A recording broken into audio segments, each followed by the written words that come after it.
Tao po. Yes po. Ay ma'am, magsusulisit lang po. Solicit? Apo, ito po yung papel namin.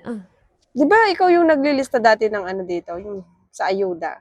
Ay, opo. Ako po yun. Natatandaan niyo pa Eh po bakit pala ako? nagsusulisit ka dito? Ay ma'am, ano po kasi to para sa lahat naman po yung pagsusulisit namin. Pagkatapos mo kung hindi ilista nung namimigay ka ng ayuda, pupunta ka dito, magsusulisit ka? Kahit magkano lang naman po ma'am. Ito po yung papel namin. O galing Teka naman lang, po dito sa ano nyo. wala pa naman akong benta dito. Saglit lang. Pakatumal wala pa akong benta. Wait lang ha. Bayan.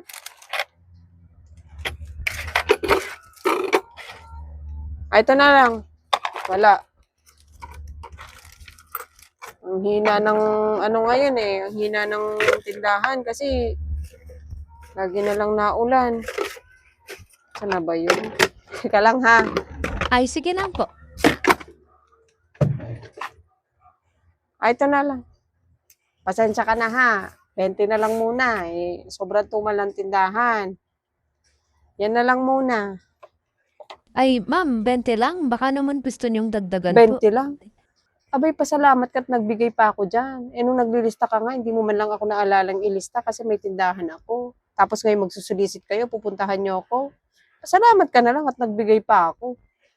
Dapat puntahan mo nga yung mga binigyan yung ayuda noon. Sila ilista nyo. Hindi yung pag nagsusulisit kayo, tindahan lang yung kilala nyo.